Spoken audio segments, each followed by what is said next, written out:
listos para iniciar con este servicio online. Sean todos bienvenidos, gracias por la paciencia. Voy a leer Santiago capítulo 5, versículo 13. Santiago capítulo 5, versículo 13. Pregunta el hermano del Señor Jesús: ¿está alguno entre vosotros afligido? Haga oración. ¿Está alguno alegre? Cante alabanzas. ¿Está alguno enfermo entre vosotros? Llame a los ancianos de la iglesia y oren por él, ungiéndole con aceite en el nombre del Señor, y la oración de fe salvará al enfermo, y el Señor lo levantará. Y si hubiere cometido pecados, le serán perdonados. Y esto es lo que vamos a hacer en esta tarde, en esta noche. Vamos a orar los unos por los otros, vamos a hacer oración también y a cantar alabanzas a nuestro Dios, porque hay diferentes situaciones que podamos estar viviendo. Algunos están afligidos, otros pueden estar alegres, pero en todo, dice la palabra, que hemos de alegrarnos y que hemos de gozarnos. Acompáñenos a orar. Señor, gracias por esta bendición, de estar reunidos aquí en torno a tu palabra, de estar, Señor, puestos de acuerdo para orar los unos por los otros, para interceder los unos por los otros, también para adorarte y alabarte, exaltar tu nombre. Muévete en medio de nosotros, Señor. Que tu palabra nos exhorte, nos redarguya, nos consuele también a aquellos quienes necesitamos ser consolados. En el nombre de Jesús. Gracias, Señor. Amén.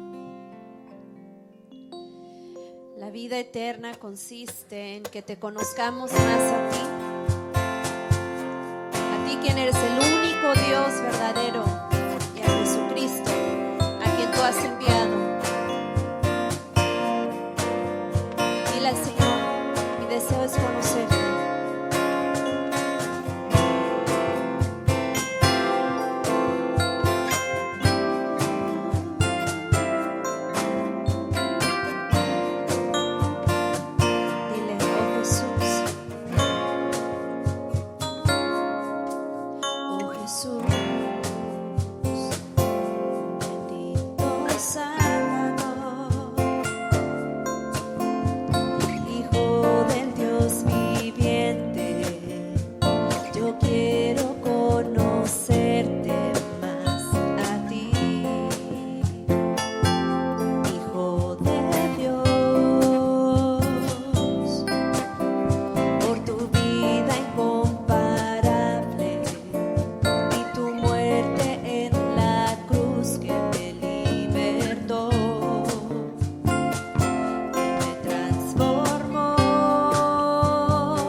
cuando es demasiado grande para comprenderlo todo, experimentamos tu amor y es ahí cuando encontramos la plenitud de gozo.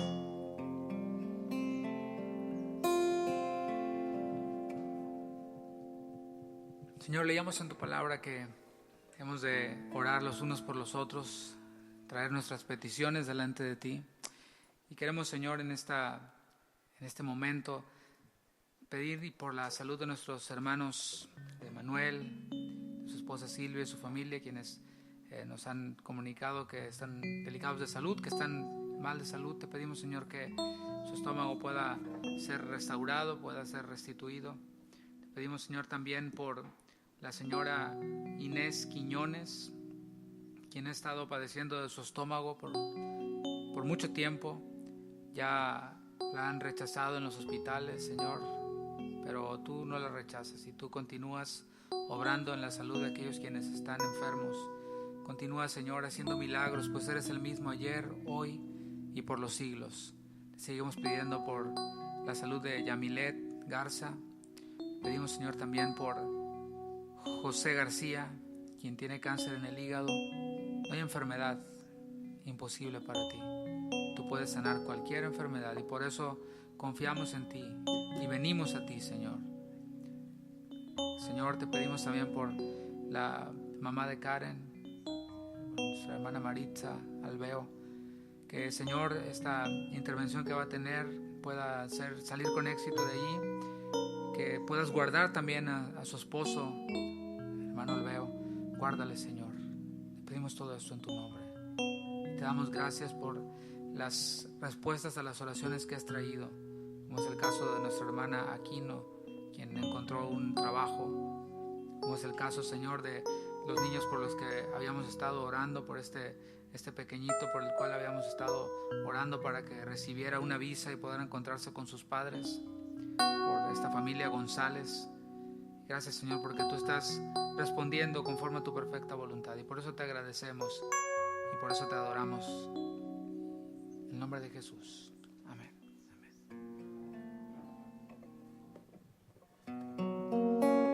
Señor, eres bueno, tus planes y tus caminos son buenos. Podemos confiar en ti en todo tiempo, porque grandes han sido tus misericordias con nosotros, Señor.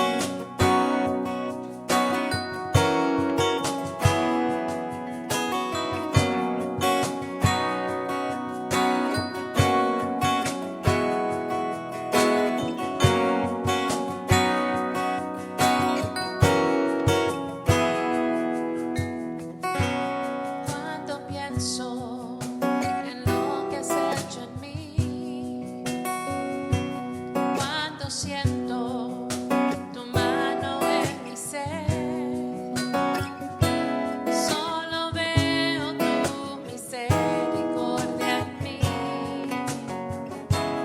que me llena en cada parte de mi ser. Cuando pienso en lo que has hecho en mí, cuando siento tu mano en mi ser, solo veo tu misericordia en mí, que me llena en cada parte de mi ser. Es tu gracia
también.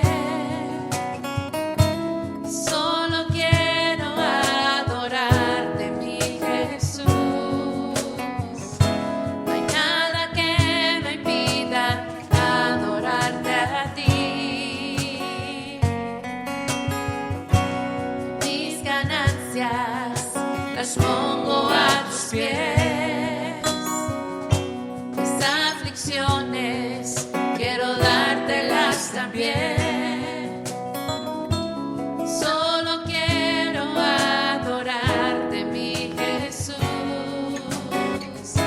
No hay nada que me impida adorarte a ti.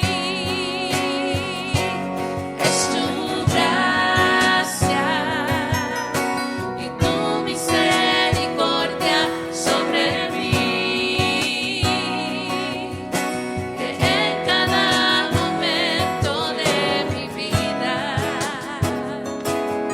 viva solo para adorarte a ti. Es tu gracia y tu misericordia sobre mí, que en cada momento de mi vida viva solo para adorarte a ti. A ti es tu gracia y tu misericordia sobre mí, que en cada momento de mi vida viva solo para adorarte a ti. Es tu gracia y tu misericordia sobre mí, que en cada momento de mi vida viva solo para adorarte a ti. Solo a ti quiero adorarte, Jesús. Gracias por tu amor. A ti, Jesús, la honra y la gloria. Gracias, Señor. Qué profundas son tus riquezas, tu sabiduría y tu entendimiento. Nadie puede explicar tus decisiones ni llegar a comprender tus caminos. Aun cuando no entendamos, podemos confiar en tu gracia y en tu amor. A ti sea la gloria, Señor, por los siglos. Señor, continuamos orando por las peticiones. Te pedimos, Señor, por nuestra hermana Sandra Flores, por su salud, así también por Rogelio Ávila, quien se encuentra grave también de su salud a causa del virus del COVID. Por nuestra hermana Blanca González, por ella y por su familia. Sigue obrando en su cuerpo, sigue obrando en su salud. Pedimos, Señor, que traiga sanidad a su cuerpo, así como lo has hecho en otras ocasiones. Te pedimos, Señor, también por Edgar Martínez, quien tiene problemas en su salud, en el colon, y también por su salvación. Señor, que pueda su alma ser salva, sin importar la situación de su cuerpo, pues es prioridad para ti el alma que el cuerpo. Sabiendo, Señor, que el cuerpo va a perecer de todas formas, pero el alma no perecerá. Seremos, Señor, nosotros resucitados con un cuerpo de resurrección, donde ya no habrá enfermedad, ya no habrá tristeza, aquellos quienes hemos creído. Y que ese es el caso de aquellos quienes no te conocen, como es el caso de José García también. También, Señor, te pedimos por la señora Inés Quiñones. Sánale, Señor. En el nombre de Jesús te pedimos todo esto, Señor. Amén. Como hemos cantado, Señor, que solamente por tu gracia que estamos aquí. Solamente, Señor, por tu amor, por esa sangre en esa cruz, Señor, que tú has derramado podamos venir contigo, Señor, a pedirte que creas en nosotros un corazón limpio y puro ante ti. Señor, yo te necesito. Y aunque te tengo a ti en mi corazón, Señor, sigo fallando día a día. Pero yo quiero vivir una vida que te agrada a ti en todo momento, Señor. Crea en mí un corazón que está firme, Señor, en tu palabra. Que no se conforme a este mundo. Crea en mí.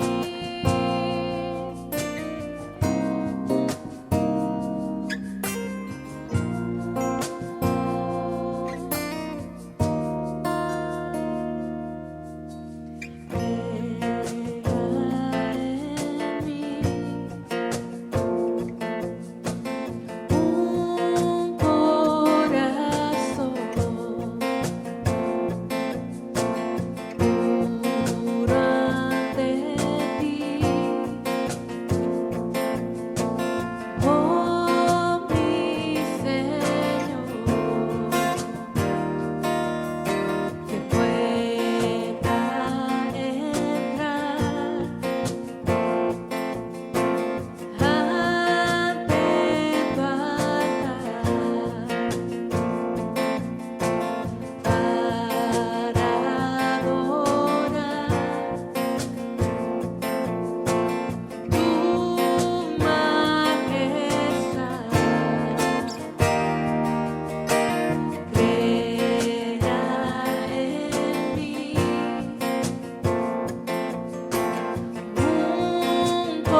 hacer tu voluntad.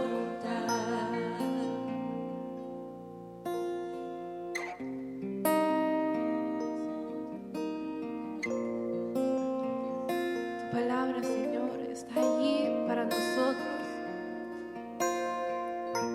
Por medio de tu Espíritu nos guías a saber y conocer más de ti, de tu palabra, que así podamos vivir vidas santas ante ti, Señor,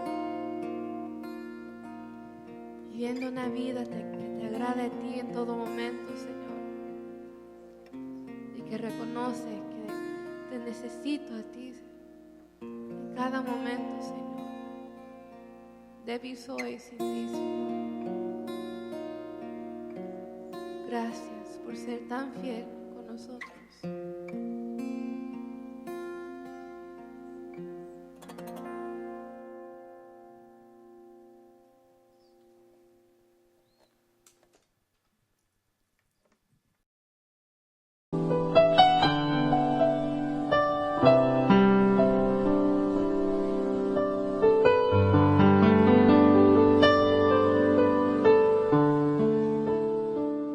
Todo tu corazón y con toda tu alma y con toda tu mente y con todas tus fuerzas. Este es el principal mandamiento. Y el segundo es semejante. ¿Cómo dice el segundo? Amarás a tu prójimo como a ti mismo. No hay otro mandamiento mayor que estos. Entonces el escriba le dijo: bien, maestro, verdad has dicho, que uno es Dios y no hay otro fuera de él. Y el amarle con todo el corazón, con todo el entendimiento, con toda el alma y con todas las fuerzas, y amar al prójimo como a uno mismo, es más que todos los holocaustos y sacrificios. Jesús entonces, viendo que había respondido sabiamente, le dijo: no estás lejos del reino de Dios. Y ya ninguno osaba preguntarle. Bueno, estamos en la última semana del Señor. En esta última semana el Señor ha tenido varios encuentros, y estos encuentros han sido con los principales sacerdotes, con los escribas, con los fariseos. Vimos también cómo tuvo un encuentro con herodianos y con saduceos. Todos ellos habían venido con preguntas, diferentes preguntas. Estas preguntas no llevaban el fin de encontrar una respuesta para aprender, sino que llevaban el fin de probar a Jesús. En este caso, de probar que no era quien decía ser, es decir, que no era el Mesías. Y vemos cómo en paralelo vimos que Juan, previamente, no el apóstol, sino Juan el Bautista, dijo que Jesús era el Cordero de Dios que quitaba el pecado del mundo. Y cuando ellos escuchaban que Jesús era el Cordero de Dios, inmediatamente recordaban el Cordero de la Pascua. Este Cordero que debía de ser un Cordero sin mancha, un Cordero que obviamente debía ser examinado y debía ser sin defecto. Bueno, aquí vemos entonces al Cordero de Dios siendo examinado y en él no se ha encontrado defecto alguno. Esta porción bíblica nos muestra entonces otro diálogo, y en esta ocasión es entre Jesús y un escriba. ¿Quiénes eran los escribas? Te voy a dar un poquito de información, un dato interesante o varios datos interesantes acerca de los escribas. La palabra escriba en el hebreo es la palabra sofer, o soferim en plural.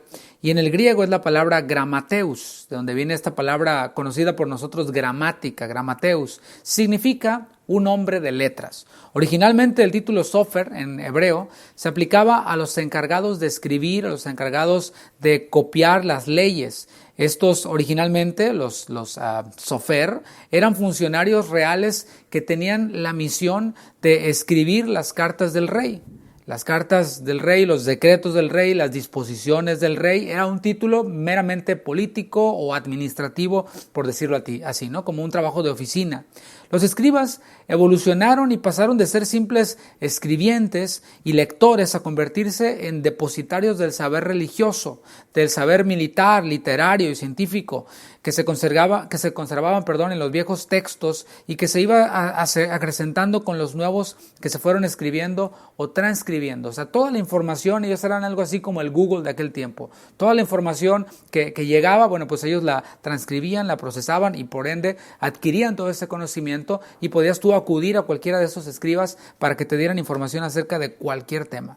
En tiempos de Jesús, en donde estamos ahora, los escribas, o también se les conocía como doctores de la ley, eran los custodios e intérpretes de la Escritura.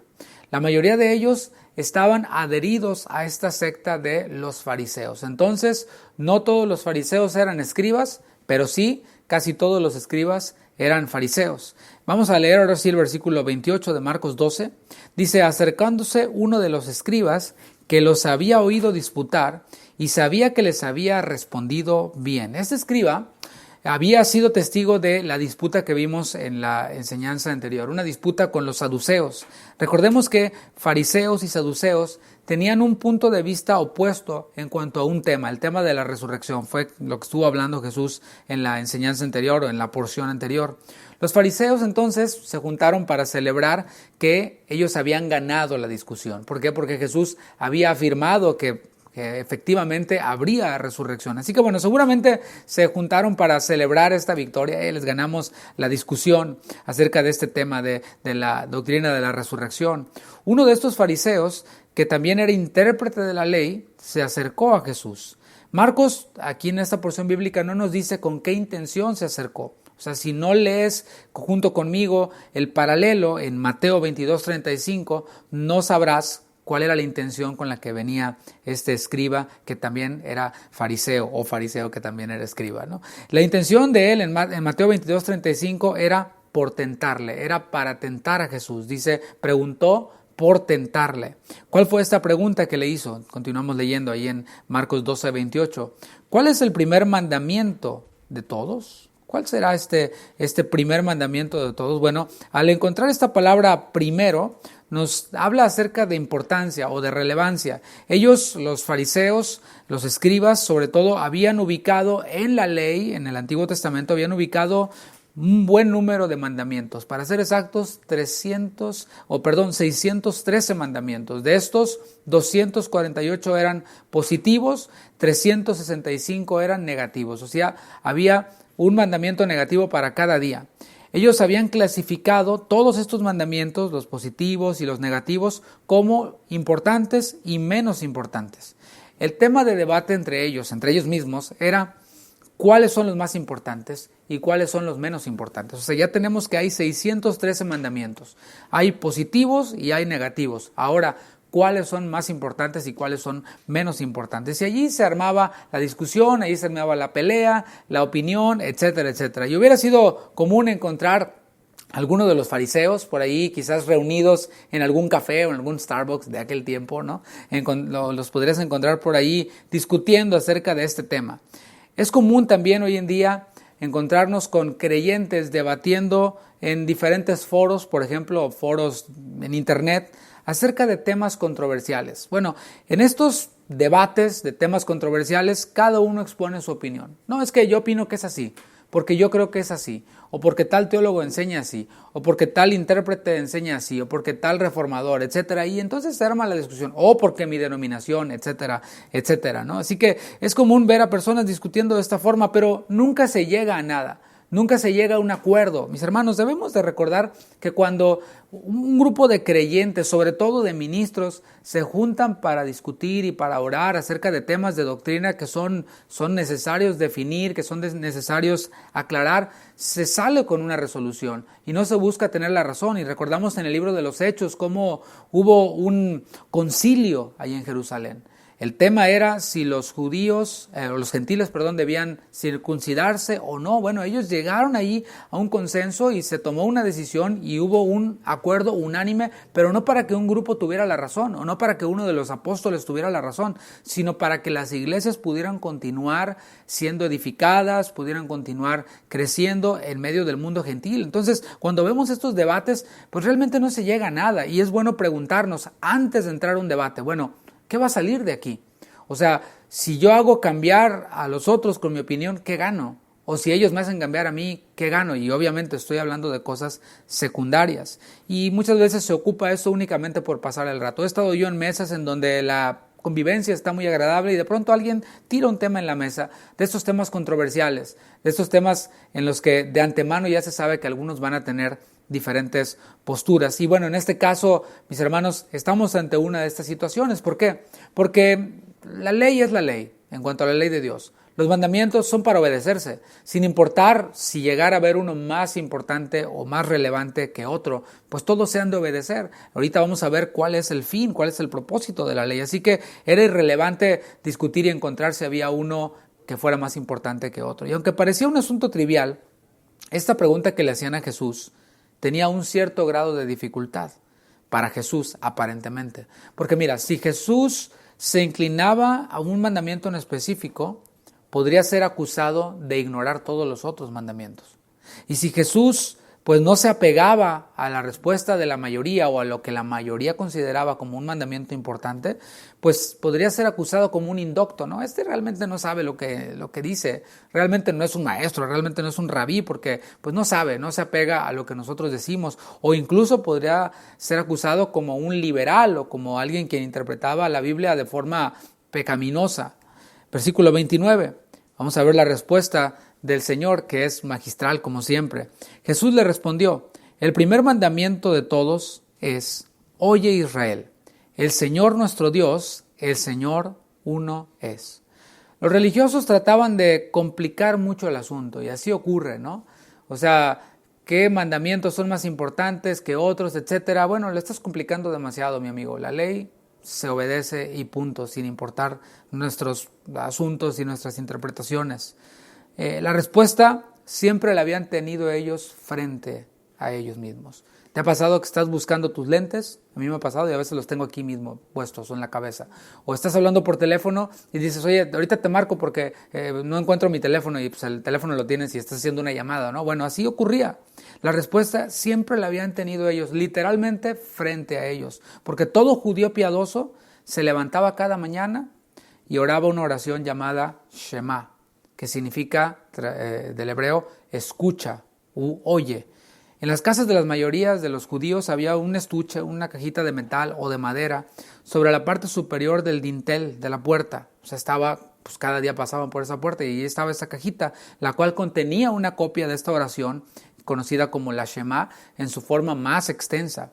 Además, en esta oración era con la que se hacía la apertura, o con esta oración se hacía la apertura del culto en la sinagoga. O sea, por todos lados a donde ellos iban, en la puerta, en lo que oraban en la mañana, lo que oraban al empezar en la sinagoga, pues estaba ahí la respuesta acerca de este mandamiento. ¿Cómo va esta oración conocida como la Shema? Dice así: oye Israel, Adonai es nuestro Dios, Adonai es uno. Shema Israel, Adonai Eloheinu, Adonai Echad.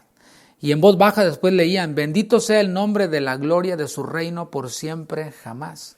Y continúa: amarás a Adonai tu Dios con todo tu corazón, con toda tu alma, con toda tu fuerza, y estas palabras que yo te ordeno hoy estarán sobre tu corazón. Las enseñarás a fondo a tus hijos y hablarás de ellas al estar sentado en tu casa y al andar por el camino, al acostarte y al levantarte. Las atarás como señal sobre tu mano y serán por recordatorio entre tus ojos. Fíjate, ahí estaba siempre frente a ellos.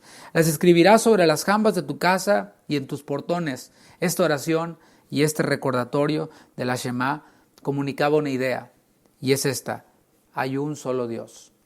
Los pueblos paganos tenían muchos dioses, pero el pueblo de Israel declaraba y recordaba cada día en esta oración que Jehová uno es. Adonai Echad, Adonai Eloheinu.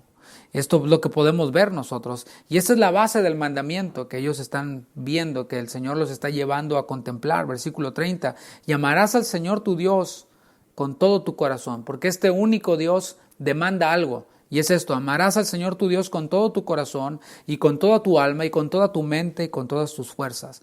Este es el principal mandamiento. ¿Qué es lo que los dioses paganos demandan? Piénsalo.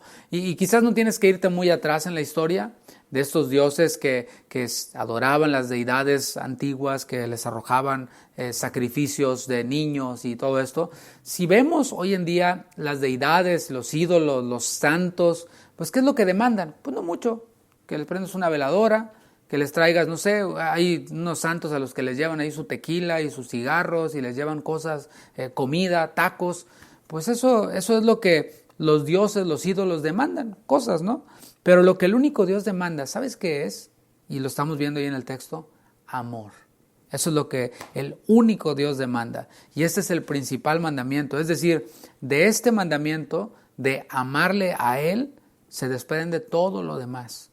Pero también este mandamiento principal sobrepasa nuestra razón. ¿Por qué digo que sobrepasa nuestra razón? Y digo nuestra razón humana. Porque nosotros limitamos el amor a lo sentimental. O sea, nosotros cuando escuchamos la palabra amor lo traducimos como un sentimiento. Ay, es que siento un amor tan grande. ¿Sabes algo? En el origen de Dios mismo, amor no tiene que ver principalmente con sentimientos.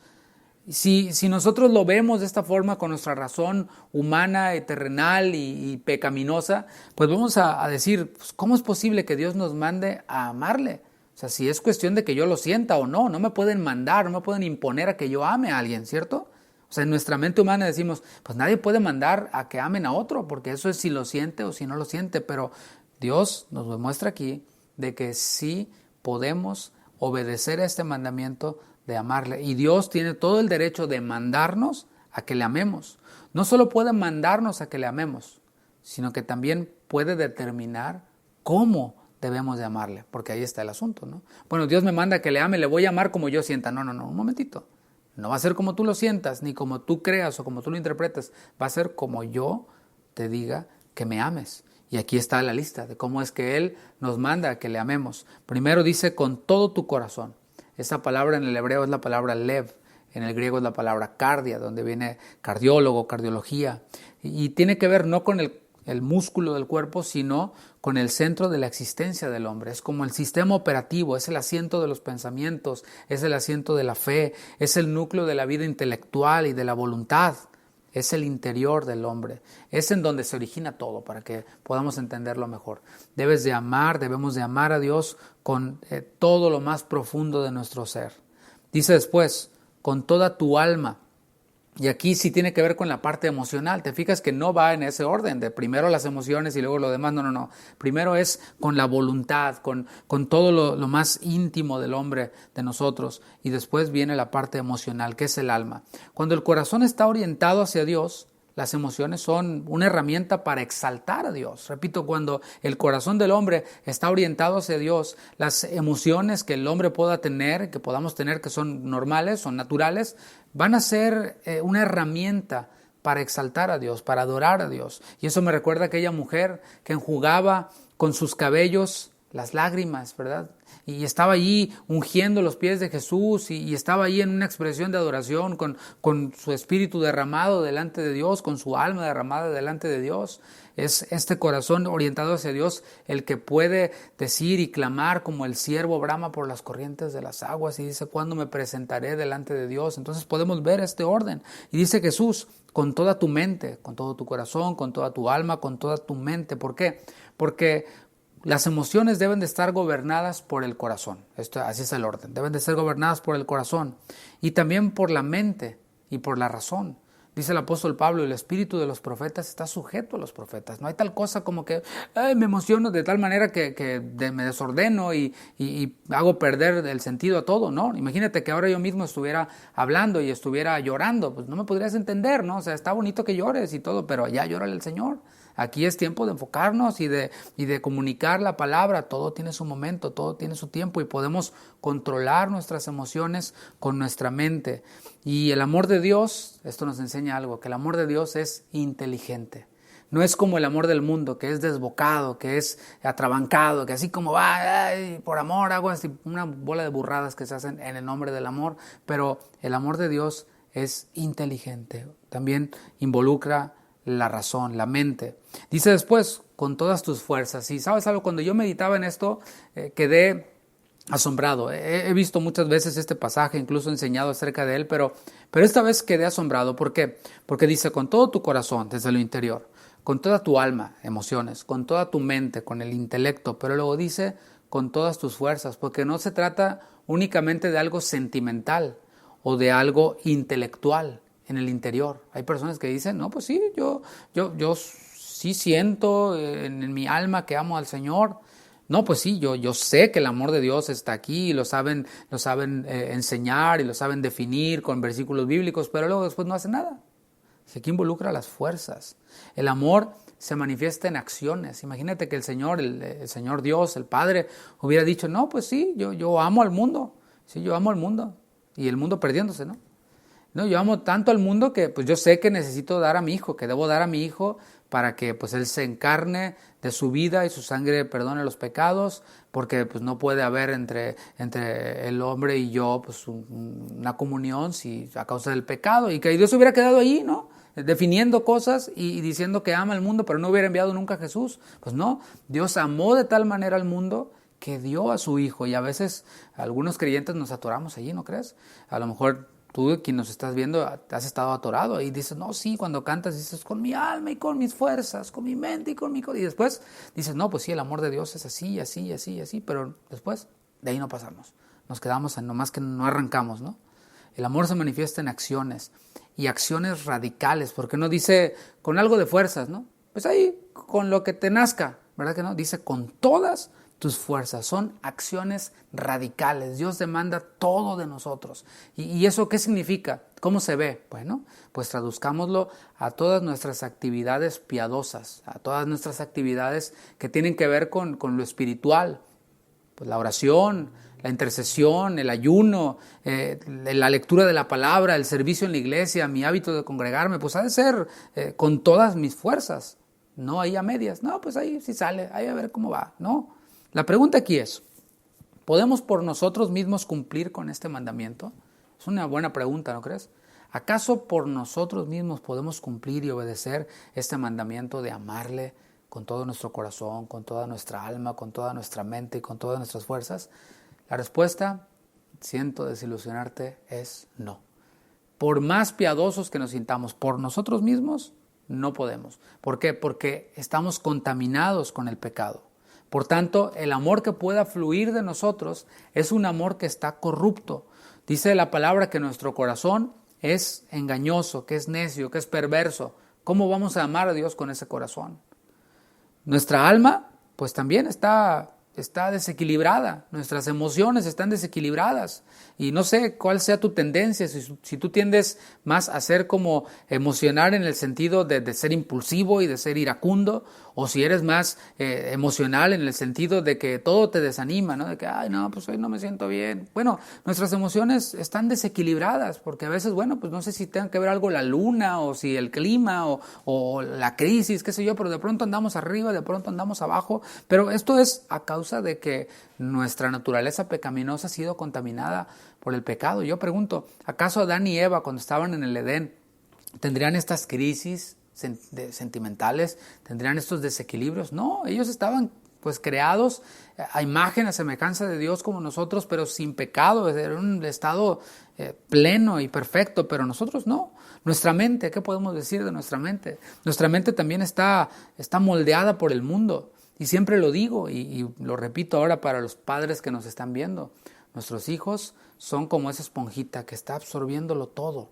Y nosotros los tenemos en nuestras manos ahora, como dice el salmista, son como aljaba en manos del arquero. Son como esas flechas que nosotros lanzamos y direccionémoslas bien. Porque después pasan los años y más años que vivimos son más años de mundo.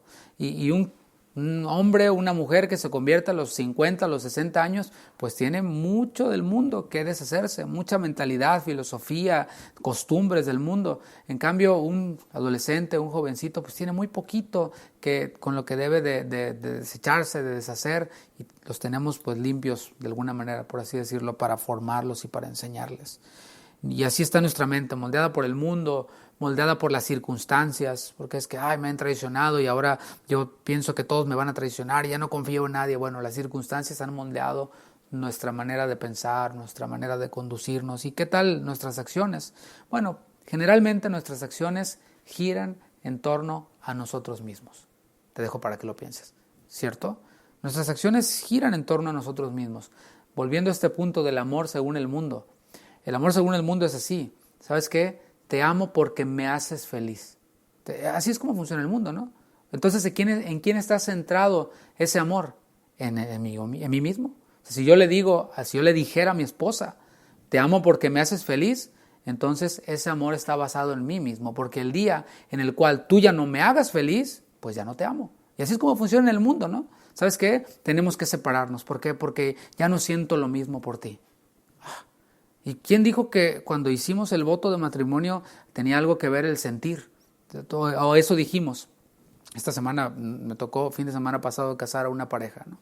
Y yo por ningún lado, pues les dije a los que se estaban casando, prometes delante de Dios amar a tu esposa mientras que sientas bonito, mientras que te haga feliz. No, es en la salud, en la angustia, en la enfermedad, en la abundancia, en la escasez, etcétera, ¿no? Es una decisión. Y bueno, no estoy diciendo que Dios obligue a algunos a amarle, porque he dicho que nosotros por nosotros mismos no podemos amarle. Entonces aquí es en donde algunos se confunden y dicen, no podemos. Entonces Dios hace a unos que le amen y a otros no. No, eso tampoco. Dios no obliga a ningunos, a nadie a amarle. Primera de Juan 4:19 dice, nosotros le amamos a Él porque Él nos amó primero.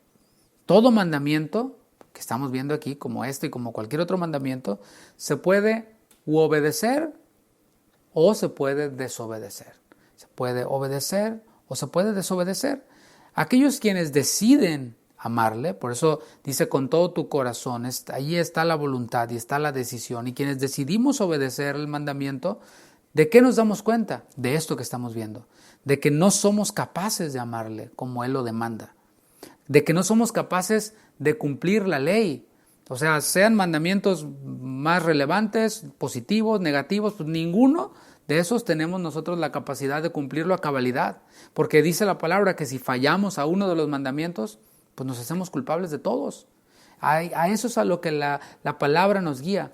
Cuando nosotros tomamos la decisión, entonces el Señor nos guía a esto, lo que dice Romanos 3:10. Como está escrito, no hay justo ni aun uno. No hay quien entienda, no hay quien busque a Dios. Todos se desviaron, a una se hicieron inútiles. No hay quien haga lo bueno, no hay ni siquiera uno. Por eso el Señor mandó a Jesucristo. Romanos 3:20, en la segunda parte, dice la palabra de Dios para todos. La ley solo nos muestra nuestro pecado.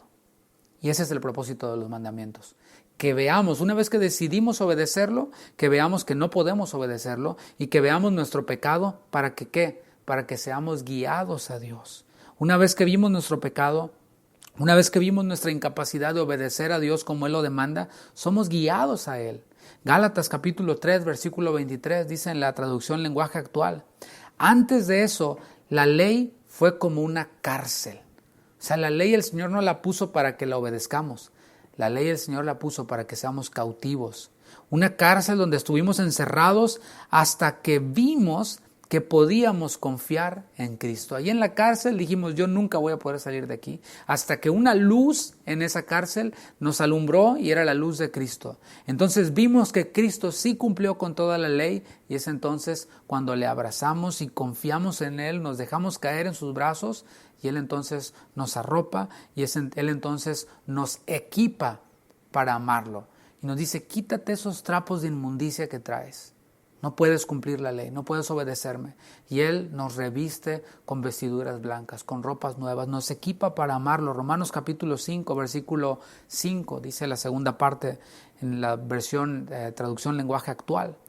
Dice, Dios cumplirá su promesa, porque Él nos ha llenado el corazón con su amor, por medio del Espíritu Santo que nos ha dado. Este es uno de los versículos más relevantes quizás o más significativos o clave en cuanto al amor. ¿Cómo le amamos a Él? Porque Él nos amó primero. Y cuando le amamos es porque Él ha derramado de su amor en nuestros corazones. Y dice Pablo, leo nuevamente, de esto estamos seguros. Y has de estar seguro si eres hijo de Dios, que Dios cumplirá su promesa, porque Él nos ha llenado el corazón con su amor. Él ha derramado de su amor en nuestros corazones. En otras palabras, o aquí en esta traducción, nos ha llenado el corazón con su amor por medio del Espíritu Santo que nos ha dado. Y una vez equipados con su amor, una vez que tenemos su amor morando en nosotros, que ha llenado nuestro corazón, ahora sí podemos obedecer. Y podemos obedecerle como Él lo requiere, con todo nuestro corazón, con toda nuestra alma, con toda nuestra mente y con todas nuestras fuerzas. Veamos ahora el segundo mandamiento, volviendo ahí a Marcos 12. Con el amor que Dios ha depositado en nosotros, el amor de Dios morando en nosotros, podemos cumplir este segundo mandamiento. Dice así, Marcos 12:31. Y el segundo es semejante: amarás a tu prójimo como a ti mismo. No hay otro mandamiento mayor que estos. Este mandamiento de amar al prójimo como a nosotros mismos también choca con nuestra razón. ¿Por qué? Porque primeramente derriba esta hipótesis, esta teoría de la autoestima. ¿Por qué? Porque mira, Jesús está dando por hecho que ya nos amamos a nosotros mismos, y demasiado. Dice, amarás a tu prójimo como a ti mismo. Se está dando por sentado que cada hombre ya se ama a sí mismo y se ama pues muchísimo. Pablo dijo en Efesios 5:29 que nadie aborreció jamás a su propia carne. O sea, nos amamos tanto que nos alimentamos. Y a veces nos amamos tanto que nos alimentamos solamente con aquello que nos produce placer y que tiene muchas calorías, ¿no? Dice que sustenta su carne, cuida su carne, pues nos cuidamos, nos libramos de no lastimarnos, etc. La evidencia de que nos amamos a nosotros mismos es que nos alimentamos, que nos guardamos del frío, del agua, del fuego, etc. Y así nos manda el Señor, a que amemos y procuremos a nuestro prójimo. Y esto sigue chocando con nuestra razón. ¿Por qué? Porque nuestro prójimo son todos, sin distinción. Y esto incluye a quienes consideramos nosotros mismos inferiores a nosotros. Es decir, puede alguien haber estudiado una carrera, ser un profesionista, y la tendencia es a ver quienes no tienen una profesión, quienes no ejercen una carrera profesional como inferiores. Y bueno, por ahí tienes que sí, se rodea y se codea con los que son de su mismo nivel, y los demás, pues, ahí paisita, ¿no? Ahí los minimiza, ¿no? Los menosprecia. Pero el mandamiento es que hemos de amar a todos, incluidos a quienes consideramos inferiores a nosotros. También incluye, y esto choca todavía más con nuestra razón, que amemos a quienes son difíciles de amar. ¿Por qué? Porque pues es fácil amar a quienes son buena onda, ¿no? Quienes nos tratan bien. Pero ¿qué tal aquellos quienes no son tan fáciles de amar? Esto choca con nuestra razón porque también incluye amar incluso a quienes son nuestros enemigos, a quienes son hostiles con nosotros. Esto lo enseñó Jesús en el Sermón de la Montaña, en Mateo 5:43. Oísteis que fue dicho, amarás a tu prójimo. Está haciendo alusión a ese texto. Pero fíjate cómo habían ellos distorsionado, tratando de obedecer el mandamiento con su razonamiento. Le añadieron, dice, amarás a tu prójimo y aborrecerás a tu enemigo. Eso no lo dijo por ningún lado el Señor. Eso se lo añadieron ellos. Pero yo os digo, dice Jesús, haciendo una acotación, un comentario a esta adición que le hicieron al mandamiento. Amad a vuestros enemigos. Bendecid a los que os maldicen. Haced bien a los que os aborrecen. Y orad por los que os ultrajan y os persiguen. ¿Qué tal? Sobrepasa nuestra razón, ¿cierto? Solo aquel quien tiene el amor de Dios morando en nosotros o en Él puede cumplir con este mandamiento de amar al prójimo como nos amamos a nosotros mismos. Solamente alguien que tiene el amor de Dios morando en Él puede cumplirlo. Puede acudir al Señor, puede experimentar su amor, porque cuando tengamos este conflicto, y esto si somos hijos de Dios, quiero pues aclararlo. Si somos hijos de Dios y estamos batallando para amar a alguien quien no es amable, amar a alguien quien es hostil con nosotros, bueno, te voy a dar una clave. Acude al Señor. Mírate en el espejo del Señor. Recuerda cómo eras tú antes de conocer al Señor. Pregúntate si te merecías que Dios te haya amado y que Dios te haya perdonado. Y por esto dice la palabra, que nos perdonemos unos a otros como el Señor nos perdonó a nosotros en Cristo. Y vas a ver cómo eso nos va a ayudar a poder amar a quienes no son amables e incluso a quienes se constituyen como nuestros enemigos. Vamos a continuar con el versículo 32. Entonces el escriba le dijo, bien, maestro, verdad has dicho, que uno es Dios y que no hay otro fuera de Él.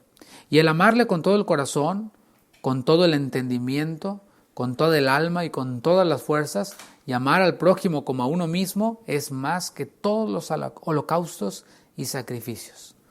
La respuesta del Señor fue conforme a toda la línea de la Escritura. Este escriba no encontró nada que cuestionarle al Señor en su respuesta. Y este escriba tiene una reacción distinta a otros. Había otros quienes cuando eran confrontados por Jesús y cuando recibían la respuesta de Jesús, desaparecían, ya no decían nada.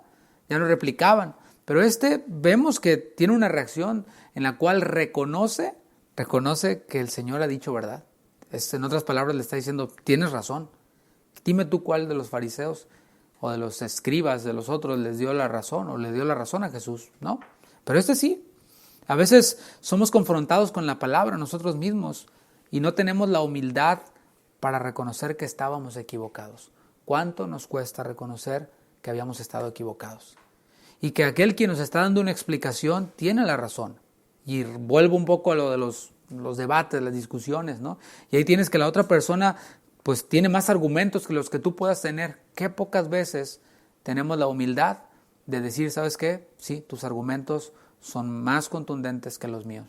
Tienes razón, yo estaba equivocado. Eso pasa muy poco.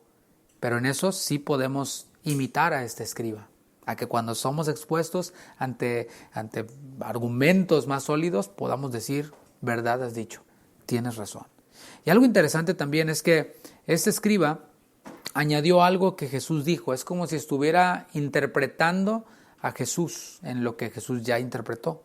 Amar a Dios y amar al prójimo es, dijo él, más que todos los holocaustos y sacrificios. Wow, esto es impresionante y esto nos revela que este escriba conectó lo que oyó de Jesús con lo que él antes había escuchado. O sea, estaba escuchando a Jesús con atención y en esa búsqueda, en ese indagar a Jesús, empezó a conectar los puntos. Y esto eran palabras que había dicho el profeta Samuel cuando reprendió a Saúl por haber desobedecido a Dios. ¿Te acuerdas? El Señor le dijo a Saúl que hiriera a Amalek, que no dejara nada. Entonces Saúl desobedeció. ¿Por qué? Porque obedeció de manera parcial, separó algunas cosas, otras sí las destruyó. Y cuando Samuel vino a reprenderlo, le preguntó, en 1 Samuel 15:22, le pregunta a Saúl, ¿se complace Jehová tanto en los holocaustos y víctimas como en que se obedezca a las palabras de Jehová? Ciertamente el obedecer es mejor que los sacrificios y el prestar atención que la grosura de los carneros. Y aquí seguramente el escriba dijo, ok, ahí está el punto. Es obedecer a Dios en amarle. Eso es más importante que únicamente cumplir con cosas de manera temporal. El hombre, por otro lado, siempre prefiere hacer obras. O sea, vemos que esa es la tendencia. Amar a Dios con todo mi corazón, con toda mi alma, con toda mi mente, eso me lleva a reconocer mi condición, reconocer mi pecado, arrepentirme. No, mejor prendemos veladoras. No, mejor ayunamos. No, mejor vamos a tocar de puerta en puerta y a darles tratados a las personas y libritos y revistitas. Bueno, buenas obras, porque al final, pues el hombre se levanta el cuello y dice, miren cuántas escuelas he construido, miren cuántas personas evangelicé y miren yo. Es el hombre tratando de robarle la gloria a Dios y al mismo tiempo cumpliendo con lo que le conviene y pasando por alto aquello que no le conviene. O cumpliendo únicamente con aquello que cree que es más relevante. Yo creo que esto es lo más relevante y le da por ahí. Pero Dios manda a todo hombre, en todo lugar, a que se arrepienta. Y esto incluye desistir de ser el protagonista, recibir los mandatos de Dios, recibirlo para amarle, para obedecerle y para servirle. Para ir concluyendo, en el versículo 34 de Marcos 12, veamos la respuesta de Jesús. Jesús entonces, viendo que había respondido sabiamente, le dijo, no estás lejos del reino de Dios. No estaba lejos porque ya se había dado cuenta que había entendido que no era de obedecer mandamientos o ofrecer sacrificios, holocaustos, sino era de obedecer. Había entendido y conectado estos puntos del amor y la obediencia. El Señor le dijo, no estás lejos del reino de Dios. No le dijo, estás en el reino, así como dijo previamente. De los niños, de ellos es el reino de Dios, de los pobres en espíritu, porque de ellos es el reino de los cielos. No dijo, ellos están, de ellos es. Aquí le está diciendo, pues no estás lejos, no estás en el reino, pero no estás lejos. No te pertenece el reino, pero no estás lejos. No sabemos qué pasó con este escriba. Sería especular, hay tradiciones que dicen y que le ponen nombre a ese escriba y se lo atribuyen a algunos. No vamos a hacer eso. Sí podemos saber lo que va a pasar con nosotros, aunque no sabemos exactamente quién fue él o qué pasó con él, pero sí podemos saber qué es lo que va a pasar con nosotros. No basta con tener la teoría correcta. Creo que ninguno de nosotros podremos decir que tenemos una teoría tan completa como la que tenía este escriba. Creo que no. Pero aunque tengamos algo de ella, teología correcta, pues no nos sirve de nada si no obedecemos a Dios. Después de esto, las preguntas hacia Jesús se terminaron. Dice, después de esto ya ninguno osaba preguntarle, ninguno se atrevía a preguntar. Y debemos también de ver aquí que al final de este texto hay una enseñanza. Vemos aquí que muchos dijeron, no, mejor ya no pregunto, porque pues, el Señor me va a llevar a esto del arrepentimiento y no, a mí no me interesa arrepentirme.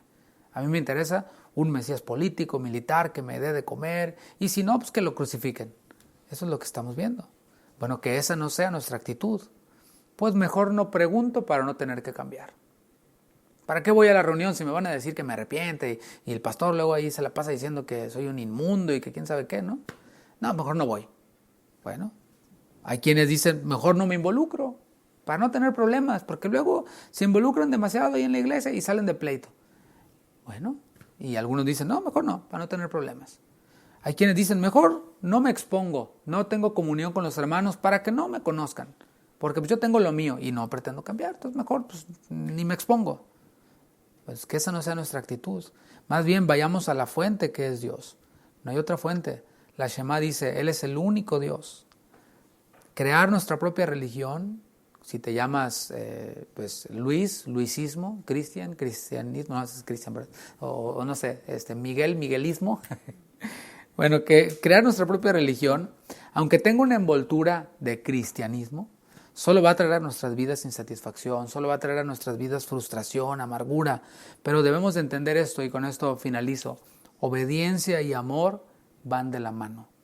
Amemos a Dios, amemos al prójimo, aunque esto sobrepasa nuestra razón, sobrepasa nuestro entendimiento. Obedezcamos. Esto es por fe.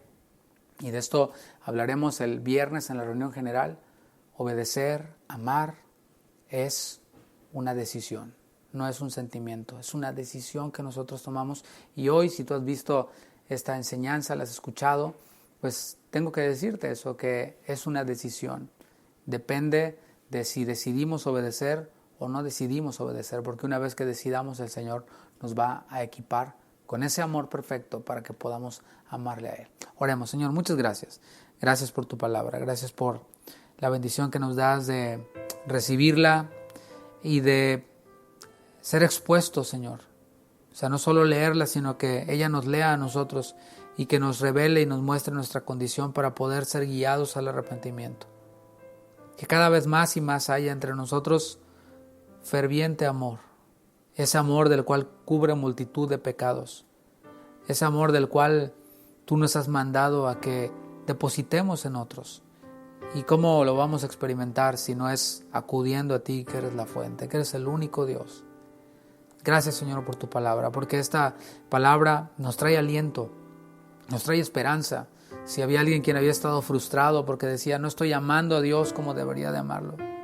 Hoy, Señor, esta palabra nos trae aliento y nos dice, no es con nuestro amor, no es con nuestros sentimientos. Si había alguien que decía, es que no siento orar y después me siento mal porque no oro, que podamos vivir más por fe y no por vista, más por fe y no por sentimientos. Así queremos, Señor, que nuestra fe se fortalezca para poder declararnos incapaces en nuestro propio amor. Saber que nuestro razonamiento es limitado y al final está corrupto por el pecado. Que tu Espíritu nos renueve cada día más, Señor, el entendimiento. En el nombre de Jesús. Gracias, Señor. Amén. Amén. Muy buenas noches, que el Señor les bendiga. Gracias por permanecer con nosotros. Que descansen, que tengan un excelente resto de semana. Dios les bendiga.